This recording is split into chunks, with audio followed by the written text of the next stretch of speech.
Good morning and welcome to Radio Friends on Thursday, December the 19th. I want to introduce you to Heather Lockhart, who is with Big Brothers, Big Sisters of Central Missouri. Good to have you here, Heather. Thank you. Appreciate the opportunity. Welcome to the organization. You're brand new. You started about 8 weeks ago, right? Yes, just shy of 8 weeks. Yes, sir. So tell us a little bit about Big Brothers, Big Sisters. Yes, appreciate the opportunity to be here today to talk a little bit about the organization. So at Big Brothers, Big Sisters of Central Missouri, we believe that every child should have an opportunity to achieve their full potential.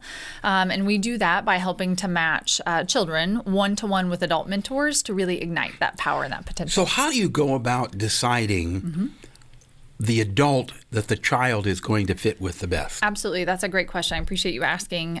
So both the mentor, or the big, as we like to call them, and the child, or the little, as we call them, go through an interview and an application process. And so through that process, we try to figure out what their interests are, what they like to do, and then our team and staff really try to be very intentional about matching the big to the little so that there's similar interests. Do all the bigs have a background check before they're matched with a little? Yes, sir. So there is both a reference check and a background check. Our biggest priority at Big Brothers and Big Sisters is ensuring the safety and high quality programs for our children.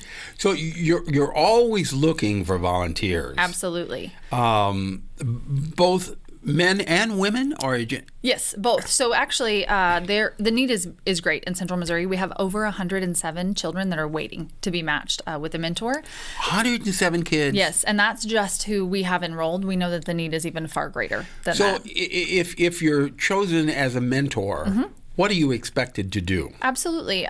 So there are one of two ways that you can be matched with a little and that you can move through that relationship. The first is our more traditional model, which we call the community-based model. And that is where the big would pick the little up from the home. Several times a month, they would spend time in the community. So they might go to the park or go on a hike. They might go to the movies. They may go to the grocery store and go back and cook a meal or play video games. The second program is our school-based program, and that is where the big spends time with the little at school. So they might eat lunch or play games. So you can pretty much decide, if you're volunteering, what you would like to do. Absolutely. And what fits best with your schedule. The thing that we say is that it's not about creating something new. It's not about spending a lot of money. It's just about spending that quality time with that little. Right. And that could make all the difference in the world. Absolutely. Because you can end up being a very positive influence to a youngster who needs it. Absolutely. I think that we could all probably think back at times in our lives and recall the impact that a mentor had on us personally. Yeah. And that's really the opportunity that these bigs have on the littles, helping them to achieve their goals. You're a wonderful spokesman for Big Brothers, Big Sisters. Yeah, thank you. All right. I wish you the best of luck, and please come back again. All right. But if people want more information, and if you would like to volunteer, the best thing to do would be go to the website, and it's bigsofcentralmo.org. All right?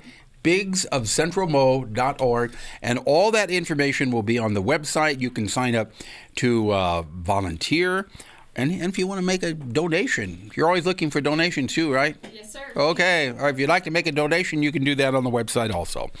Now we're going to talk about Midwest Special Needs Trust, and I want to introduce you to Kathy Birkes. Welcome, Kathy Birkes. Good morning. Good to be here. Yeah. What is the Midwest Special Needs Trust? Well, Midwest Special Needs Trust is an organization established in state statute to provide an opportunity for individuals with disabilities and their families to plan financially.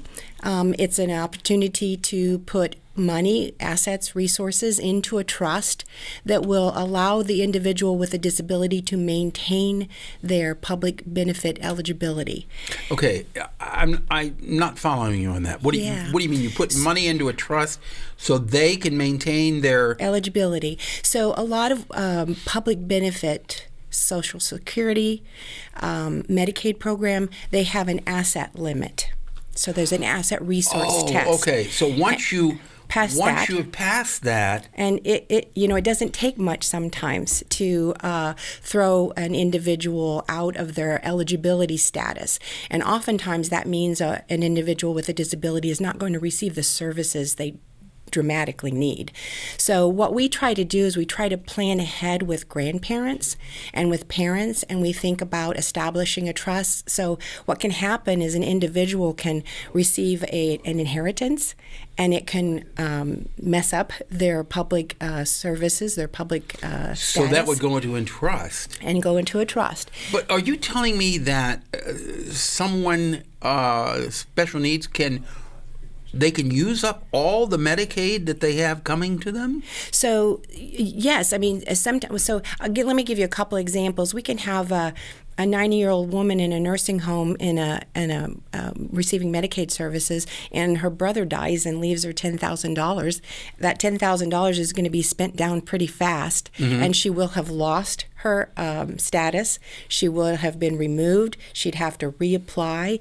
Because she inherited that money. Exactly. But even though she inherited $10,000, that $10,000 is going to be gone before the end of the year. Exactly. But she would then no longer be eligible for it. Right. And so it's an administrative nightmare for the program, and it's obviously a very terrible set of circumstances for the individual. So instead of inheriting it directly, that money could be put into a trust. That's right. And it draws down. So we will invest it for them. It will continue to, receive whatever earnings it could on the money, and then we will distribute the money to meet their needs based on the requirements. And this is approved by the Social Security Administration, approved by the Medicaid program. So we will distribute for their needs based on the rules that have to be applied. So can anybody leave money to that trust for a person? Yes, there are.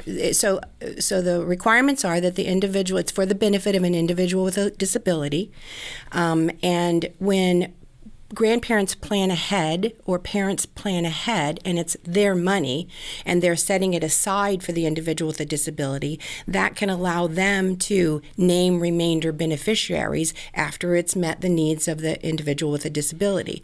If it's the individual's own money and it, like they received a personal injury settlement or it was somehow left to them directly, then they would set up a first-party trust, and that trust would be a Medicaid payback trust. Okay. So we would have it for the benefit of the individual for their lifetime, and then once they passed, that money would then be used to pay Medicaid back. Okay. It sounds rather confusing. If people want more information, where do they go? They should call us, Okay. and we're happy to talk through it with Okay, them. what's your number?